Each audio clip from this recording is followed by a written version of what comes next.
everybody. Welcome back to another episode of the Fearcast. This is the podcast dedicated to OCD, anxiety treatment, and getting your life back. I am your host, Kevin Foss, and I'm a licensed clinician specializing in OCD and anxiety.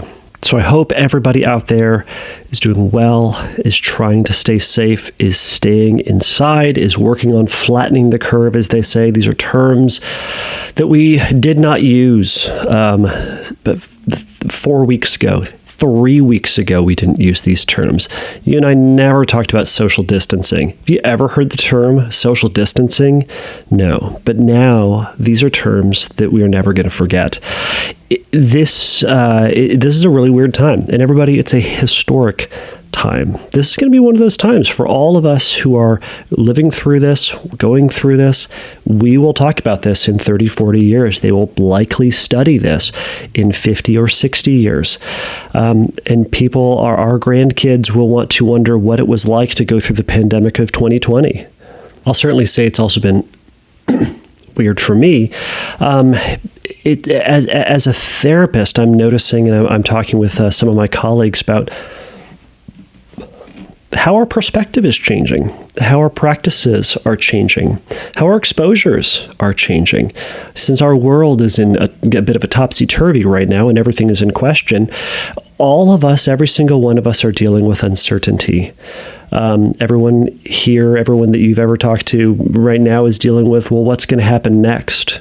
How do we deal with this? What's the new bit of information that's going to come out? As a little bit of a disclaimer, everybody, I've been sitting here thinking about how I was going to structure the show and how I was going to start it and how I was going to outline everything. I wrote some things down, and man, I've just been having a tough time trying to get my head together. So if everything today feels disjointed, I apologize, but I'm going to do my best because this is kind of what we can do, right? We can kind of just do our best. But back to the idea of uncertainty. It's interesting that I've noticed, and I've been telling this to a lot of people, is that I've noticed that my clients have been dealing with this pandemic better than some of the average people that I know. The people who, quote, don't have anxiety. People are losing their minds out there. And yet those who, quote, those who have an anxiety disorder, OCD, anxiety, hypochondria, or otherwise, are dealing with this better. You want to know why? It's because what have we been doing all of this time other than talking about uncertainty and doubt and how to deal with it and how to face it, how to recognize that, man, we don't have all the answers to things. Sometimes with some things, we're never going to get the answers. And why do things happen? How do they work? Is it going to happen to me? Is it going to happen to someone I love? We don't know. How much are we supposed to wash? I don't know. How much are we not supposed to wash? What are we supposed to touch? How much should we clean? How much toilet paper should we get? I don't know. A lot of my clients are dealing with this really, really well, and I am incredibly proud of how much work they're putting in and how much they're practicing acceptance. We don't know. But you know what? What are some things that I can control? And what are some things that I can do right now? Having that mindset has been incredibly beneficial to dealing with the what ifs and the future-based stuff of how is this going to pan out and what's my 401k going to look like, or what is my school going to look like? Am I ever going to go back?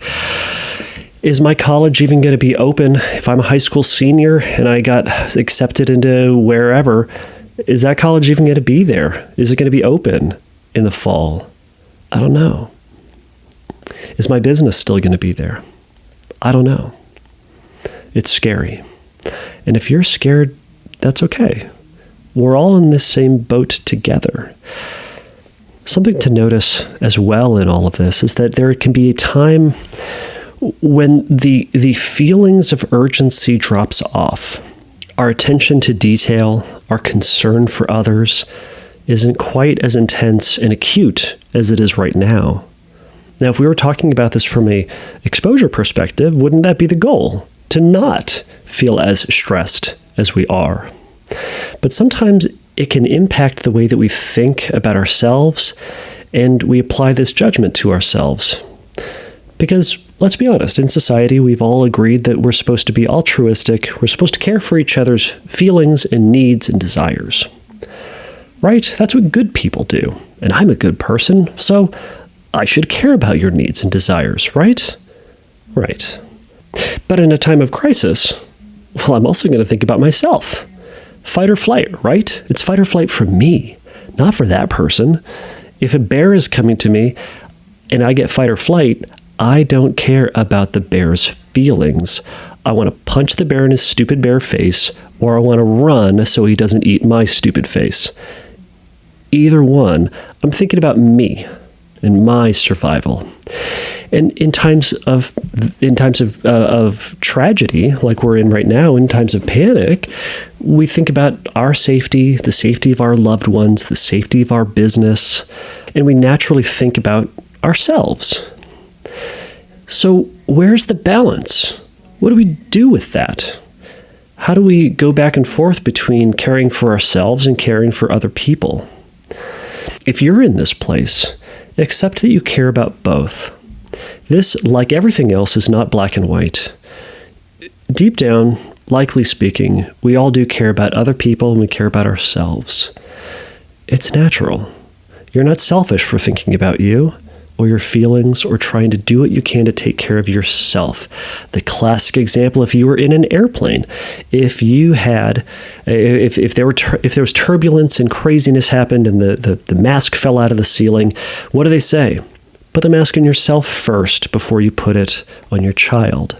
We need to take care of ourselves right now. So it can be helpful to think about what are the things that you are going to do to stay psychologically and emotionally healthy during this time. So oddly enough, that is not what this beginning sermon is all about today, but is instead to recognize that during this time, when we care, we care intensely, is that feeling might start to drop off. And for some, you might start to get to a numb place. We might start feeling dissociated from ourselves, from the people around us, from the work that we're doing, and we just feel nothing. And sometimes it can go even further and to feel disconnected, to feel out of body even, or to even get to a place where we start to feel like none of this is real, or none of this is a fact, or that, they start to see themselves outside of themselves. What we're talking about here is depersonalization and derealization. Now, I'll do a further longer episode on this later down the line, but what this is this response to trauma, and that can be, now, depersonalization and derealization can be triggered by a lot of different things. Very commonly, it's triggered by trauma. It can also be triggered by drug abuse. It can also be a symptom and a sign and a result of anxiety. Now, what a lot of this is our brains and our bodies need to take care of ourselves. You and I don't like to feel stress and pressure all the time. And in fact, it's unhealthy for us to do that. So our body starts to respond to us first when we have a panic or when we face a danger. Our brain is sympathetic to our danger. So our sympathetic nervous system kicks in, and that's the fight or flight system. So it preps us to fighting the enemy or running away.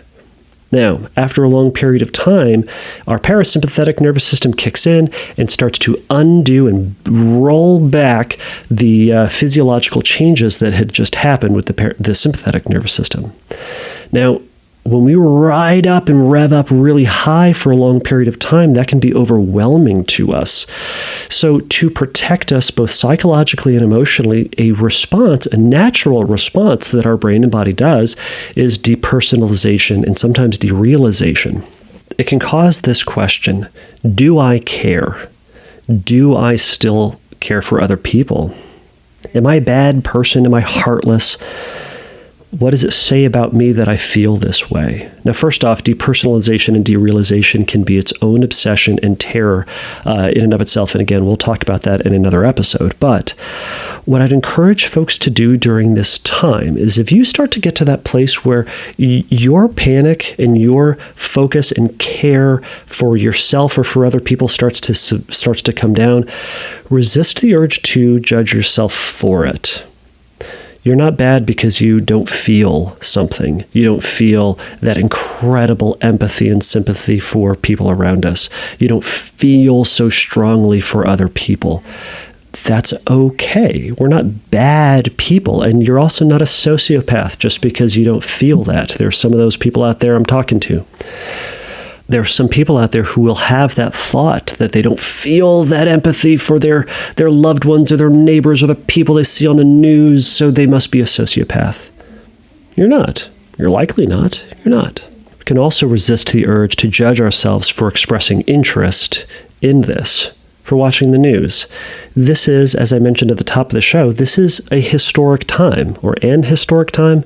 It's a historic time, either way. People are going to be interested in this. And also, we need to get information, right? We need to be watching the news and learning about what's going to happen next and what the recommendations are for us to know what we ought to be doing, we as a society and we as a world ought to be doing during this time. However, some folks will then judge themselves for being too interested. Am I too interested? Do I want this to happen? Do I not care for other people? Am I hoping more people are going to get sick? You can see how the anxious brain can take us into some terrifying directions. Instead, practice the mindfulness that you and I have been talking about all this time, noticing that our brain is thinking these things.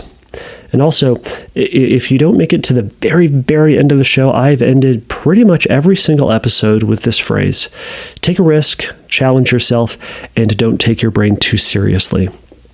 Now would be a time to put that into practice.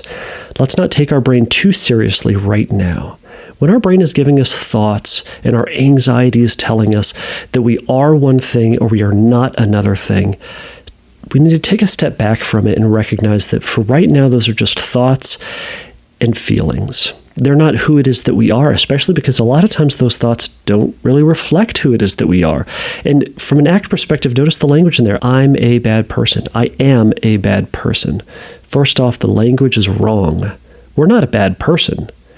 That would imply that we've never done anything good or that there isn't anything good within us. That's a complete lie. So when that thought shows up, I'm a bad person, we can say, well, that's BS. But thank you for that thought, brain. Instead, there are times that I'm good. There are times that I do bad. There are times that I'm not the sort of guy or gal that I want to be, and that's all right. Acknowledge that thought and let it go. It's not important to us right now. What is important, rather, is to shift back to what is it that you would like to do and how is it that you would ultimately like to act in the course of all this? How can you care for yourself, care for your loved ones, go to work if you need to, stay at home if you need to, care for your children if you need to, care for your adult parents or grandparents if you need to. We shift into focusing on that which we do have control. And what you can control are doing things that are important to you, not getting sucked into thoughts and questions that may or may not be true, and historically speaking, have not been true. So during this time, as a way to help protect our emotions and protect our psychological health, resist the urge to buy into and build up and reinforce that self-judgment. Instead, you and I are going to keep our head down and we're going to follow directions in terms of keeping clean, washing our hands, sanitizing what we need to sanitize, staying home if we need to, resisting the urge to go above and beyond with our cleaning and sanitizing, as some of my contamination friends are wont to do. But instead, to follow those guidelines, and we're all going to beat this.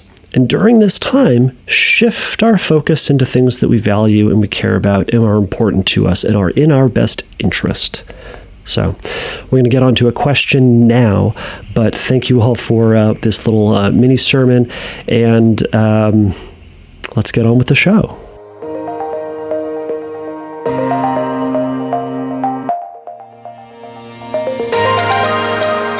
The reason I chose this question is because it illustrates a common concern that people have when they do ERP treatment.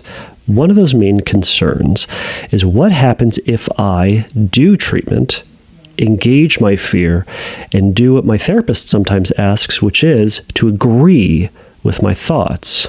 Now, this subject of this question is going to be about HOCD. So, while I didn't put on an adult or explicit tag on this question, please know that if you or someone listening to this might be triggered or activated or is not adult enough to listen to this question, perhaps now is a good time to pause it. However, if you listen to the question in terms of the themes in it and how we can go about approaching our feared thoughts from a broader perspective, it may be helpful.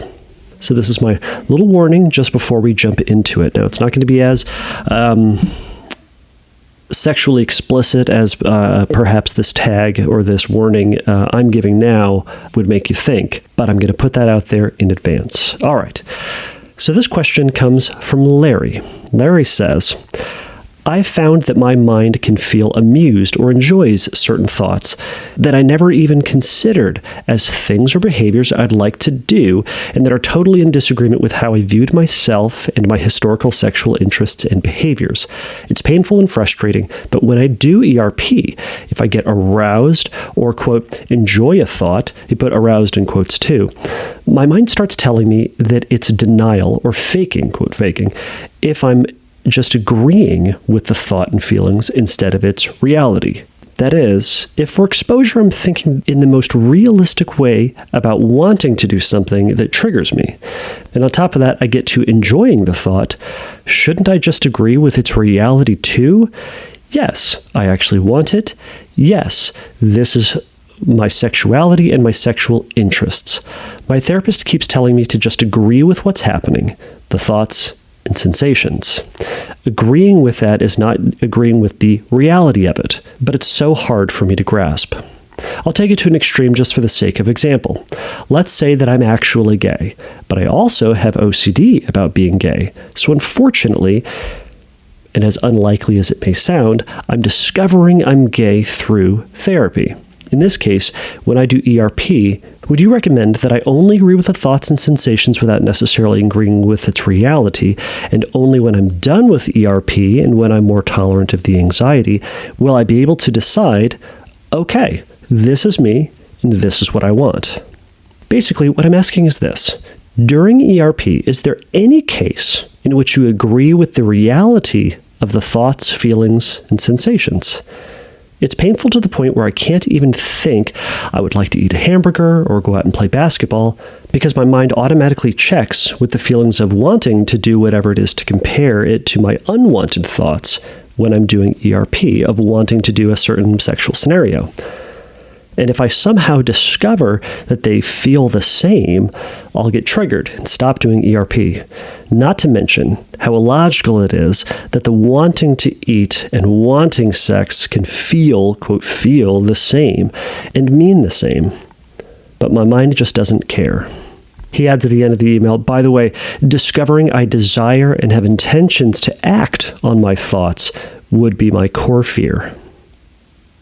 And this is the thing that's then driving all of his compulsions. So that is Larry's kind of longer question, longer discussion. So let's just jump into it. Now, I chose this question because I think a lot of folks have these concerns when they start to do ERP. Inevitably, a lot of times in treatment, we'll get to this point where we say, all right, whenever that thought comes up, just agree with it. Just go, all right, brain, sure. Or, yes, that is my thought. Yes, that is my intention. As a way of devaluing the importance of that thought, sucking out its meaning, and leaning into it at the same time. Obviously, when we say that we agree with our feared thought, it's going to increase our anxiety because we are saying, yes, that thought of harm, violence, something sexually taboo, or really just anything that goes against our values, desires, the ego dystonic thoughts, you get the idea. It's going to trigger our anxiety and make us feel uncomfortable, which is the point. Feel that anxiety and then tolerate that wave of it as it goes up and comes down. But Larry's question here has a lot of different concerns and considerations within it that I'd like to point out. Two of the main issues that I'm seeing here are one, getting too involved with the content of the thought. ACT would call this fusion, so we're getting fused with the thought, and also thought-action fusion, and a little bit of magical thinking as well. To tackle the second one first, so the thought-action fusion. Thought-action fusion, as we've talked about before, is this concept that we feel a thought. There are a couple different ways to view it, but one can be that having a thought is the same as doing the action. So it can be, having a violent thought is just as bad as doing a violent thing. And then we feel the guilt and the shame and the terror as if we've actually done it. We also can hold ourselves responsible for doing that violent thing just by having that act. Thought-action fusion can also be presented as having a thought will increase the likelihood of doing something or increasing the likelihood that something will happen. So what that can sometimes mean is if I think a sexual thought enough, well, then I'm going to take that on. If I think a violent thought enough, it increases the likelihood that I'm going to act on it or do this violent thing. Because you would say, the argument for it that clients will give me is, well, violent people have violent thoughts before they do it. So if I'm thinking violent thoughts, doesn't that make me more likely to do it than if I don't think about it? Which, sure, I get. But the argument against that is, of course, Stephen King. Stephen King his full-time job is to think about violent thoughts all day long. Think about the writers of Saw or of any other, horrific violent movie out there. Their full-time job is to think about violent things. If it was true that thinking violent thoughts led to violent actions, the police would know about this. They'd round up all those people after having completed the movie and just kind of sequester them, put them in quarantine, as it were. We call that jail, I suppose, for violent people. But we'd keep them away. But that's not the case, right? So thought-action fusion falls through very quickly when we think about it that way. But then again, our anxiety never really cared about our logic, right? So the other part, as I mentioned, is getting too involved with the content of his thought. So Larry, I think one of the problems here is you're still trying to disprove or prove a thought. You're trying to make sure that the bad thing will never happen. And I think, to go with your example, if the main fear is that you are in fact gay, well, you're trying to prove or disprove that you are or are not gay. Well, that's part of the problem. Larry, in regards to being fused with these thoughts and these feelings, you've said, when I do these exposures, I feel these sensations and I have these thoughts. You even said that I start to get aroused, or I start to enjoy the thought. And that's where a little bit of that thought-action fusion comes in. Well, if I felt a feeling, it might mean that it's true. Or if I felt this arousal, it might result in something down the line that I don't want to happen. The problem with this thinking is the assumption that every thought and every feeling means something, reflects something about who it is that we truly are and what it is that we truly want. For example, the fear might be, well, if I felt aroused while thinking about this thought, that must mean that feeling turns me on. Or think about it in a different context for someone else. If I felt contaminated after I touched something, that must mean that I am in fact contaminated and am likely to get sick or make somebody else sick. Or if I looked at this person and I felt angry, or if I looked at this person and had a violent thought, then I might, and had a violent thought and actually maybe even felt angry too at the same time, then it might mean that I'm going to likely do that thing. Now, again, none of those necessarily follow, because we as people have a whole collection of thoughts and feelings and sensations and urges. Just because we're mad, it doesn't mean that we end up doing something violent, or it doesn't mean that we end up acting out. And I think, Larry, you can probably think about times that this has happened to you, where you have felt something and actually not done it. And furthermore, you might have felt something in the past, and later down the line, it has not come to fruition. Your therapist's guidance here to agree with all of these thoughts is ultimately to get you to stop trying to prove or disprove the thought. In other words, stop trying to do what this email is about. but instead to take that feeling and to take that thought as it is and to move forward with what it is that you actually want to do, what you find to be most valuable or what you find to be most advantageous and typical for you. You kind of, in the last bit, you alluded to the tendency for your brain to compare any thought that you would have to things that you would do within ERP. And kind of check to see, all right, do I feel the same way or do I have similar sensations or thoughts or feelings during those times?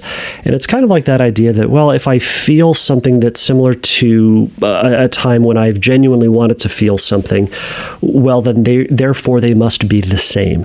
If I feel the same thing when I say I want to go eat a hamburger, if that's something that you typically would do, then it must mean the same thing about this other thought. Well, it's not necessarily the case. Feelings are deceptive. Furthermore, we do not need to pay as much attention to the feelings that we have. If you were in my office and I were to ask you the question, are you gay? Yes or no? Or the classic gun to the head example. I'm going to put a gun to the head of one of your loved ones, and you have to answer yes or no in 2 seconds, or I'll shoot. Yes or no, are you gay? Based on the content of your question, I'm going to assume that you'd probably say no. Okay, great. So when that thought comes in that says, well, I felt something similar in my ERP exercise where I agreed with the thought that I was gay as when I would think I want to have a hamburger. So therefore I want to have a hamburger, therefore I want to have sex with another man.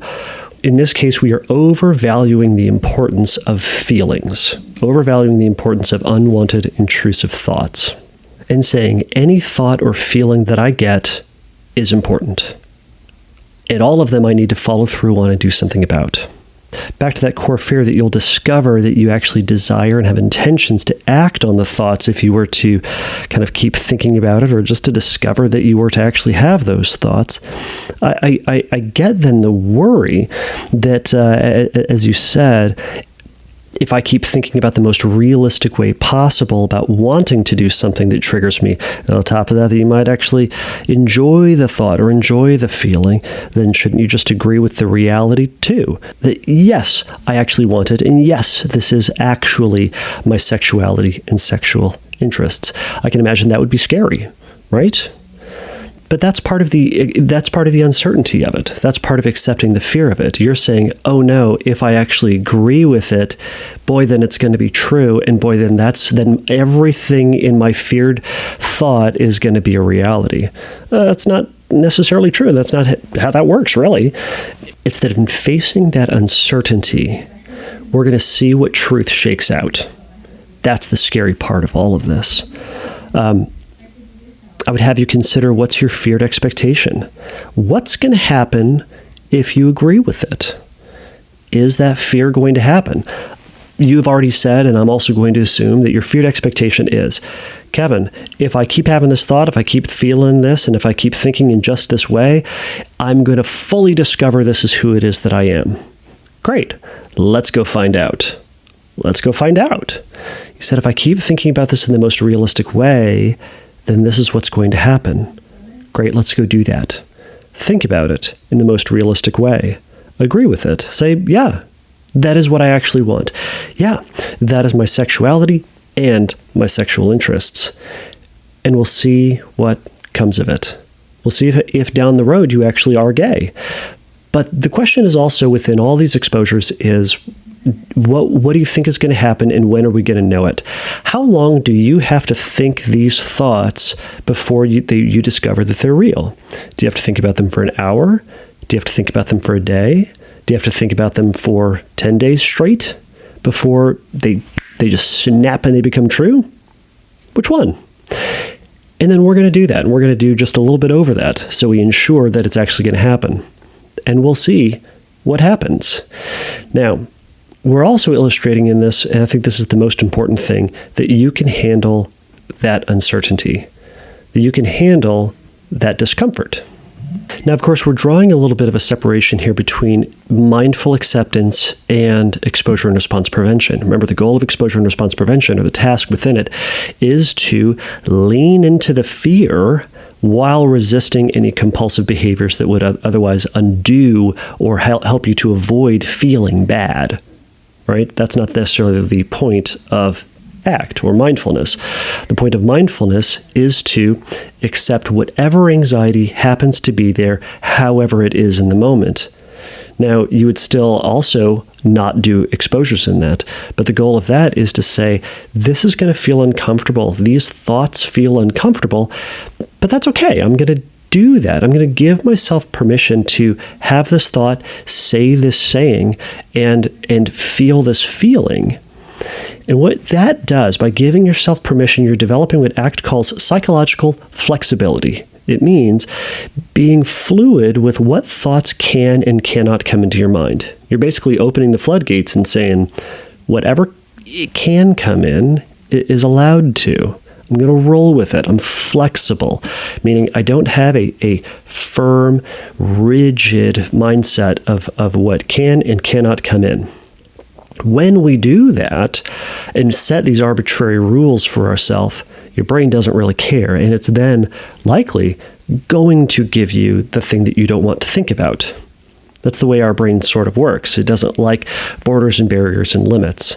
So when we have those barriers up, it knocks them down, and we're not ready for it. When we're not flexible psychologically or emotionally, and inevitably one of those thoughts come in, we go, oh no, it's there. And it hurts, it breaks us, it knocks us down a little bit. But instead, developing that psychological flexibility, we can then say any thought can come in. And it's also then a question of where we're going to place the power of our thoughts and feelings. Because if we've agreed that we are not our thoughts and feelings, but instead we are separate from them, and you and I get to decide what we're going to do in response to them, because any thought that comes in is an option. So who is going to have the power in this, the thought or you? A thought might come in and say, you should go punch that person in the face. Now, it's a thought. Do we give that thought the power to dictate our actions and dictate what we do? Or are we going to have that, you and me, the internal you and me that has values and desires and goals and dreams? And are we going to act in response to that? Now, with psychological flexibility, our goal then isn't to try to suppress or destroy a thought, but is instead to shift the power from our thoughts and feelings back to ourself and toward the things that you and I actually care about, the things that are most advantageous and most in our best interest, whatever those things are. But in the process of that, we're going to get a whole bunch of weird, stinking thoughts. So, Larry, I agree with your therapist here. Agree with the thoughts. Whenever they come in, go, yep, that's there. Or we can, and from an ACT perspective, from just a purely acceptance perspective, we can say, yep, that thought is there. Yep, that feeling is there. And this is a subtle difference, so hear me out. The ACT perspective would be to say, yes, I'm noticing I'm having the thought that this is my sexuality. Yes, I'm noticing I'm having the feeling of arousal. And by the way, break that down in what that actually is. Are you having full sexual arousal, or are you getting feelings in your stomach and you're noticing tingling in your groin? It may be arousal. It may just be sensations that we sometimes get. Because, by the way, with OCD and anxiety, for that matter, we get a lot of unwanted intrusive thoughts. You've heard me talk about thinking about your left foot. Go for it. Think about your left foot. You'll get a bunch of sensations there, too. If you're thinking about your groin only, you're going to think about a bunch of weird stuff there, too. You're going to notice a bunch of weird stuff there, too. So from an ACT perspective, we can notice those thoughts and feelings and roll with it. And again, shifting that power from the thought to ourself and moving forward with what it is that you and I want without getting caught up with the content of it by saying that thought is true or that thought must be real because I had it and thought it and felt it. But instead, it's just one of those thoughts, and you're going to go forward with what it is that you want to do. In other words, Larry, so what that you've felt the same thing when you think about a hamburger as when you think about sex? So what? It's weird. It's different. Who cares? We're going to think a lot of weird things. So, do you want to go and have a relationship with a man or go have a hamburger? Historically speaking, which one has been more true for you? I'm going to assume the hamburger thing, so go do that, okay? Because that's putting the power back into yourself and what has historically been true for you, not the power in the hands of your anxiety. Now, for exposure purposes, for this, it's to lean into it and just purely agree with it. Now, these can be overlapping, and talk to your therapist perhaps about the difference between these two things. But these are distinct, explicit times where you say, yes, I'm going to agree with it. And you can do momentary exposures where these aren't things where you set time aside to go do it, to go do the exposure. But momentary exposures would be when that thought comes in, we go, yep, it's true. And it's going to be uncomfortable, right? It's a little bit of acceptance with it too, of course. But we just say, yes, that thought's true. Great. Oh, I'm a violent person? Yep, I sure am. Oh, I'm gay now? All right, sure. For those of us right now, yep, I've got COVID-19. Yep, I'm going to die. That all might be really uncomfortable for a lot of us. But we take that thought, we hold on to that feeling, but you know what? Here is the crux of what I'm trying to tell you. Truth is going to shake out. If you do this over time, truth is going to shake out. I could tell myself I have COVID-19 all day long. And over time, I'll discover that I do have it or I don't have it. I could tell myself I'm a violent, horrible murderer. And over time, I will discover whether or not I actually am or want to. But you're going to say, but Kevin, the feeling. And I'm going to say, so what? We're overvaluing the sense of feelings that we have. And again, let's say that feeling's right. Let's talk crazy. Truth is going to shake out. Do you want to kill someone? No? Then don't. Right? But Kevin, what if I'm gay? Do you want to be in a relationship with a same-sex person? No? Then don't.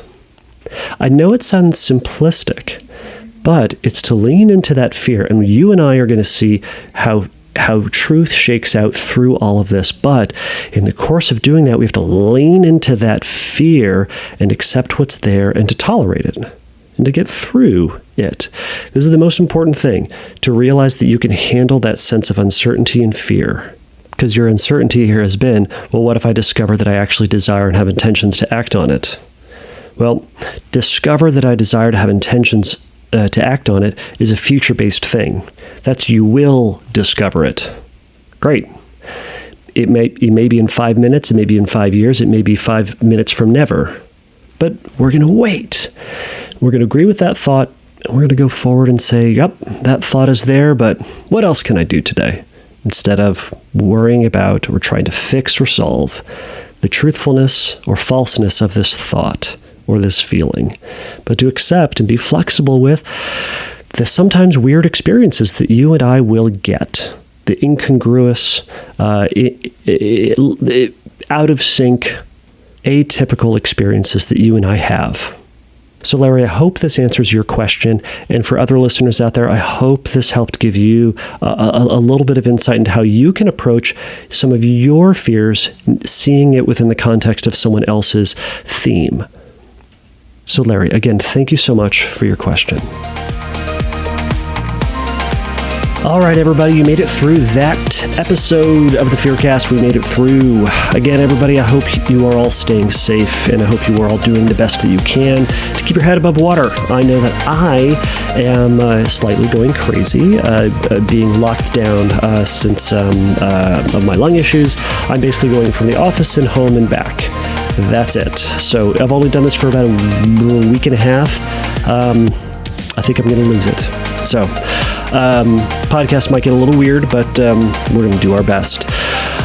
Everybody, if you have a question for the podcast, if you would like to add any feedback to this question, or it would like to actually add how you are handling the pandemic, let me know. I'd love to add that to a future episode and maybe get some ideas on how we can all manage this together and what suggestions you have. But again, if you have a question for the podcast, go to fearcastpodcast.com. You can ask the question there. You can also go ahead and find me over at Instagram and Facebook. I am Fearcast Podcast over there. All right, everybody. Please remember the Fearcast is not a substitute for psychotherapy. If you have questions about treatment, you can go over to fearcastpodcast.com, click the Find Help link, and there'll be some helpful bits of information there. All right, everybody. Until next time, take a risk, challenge yourself, and don't take your brain too seriously. Bye.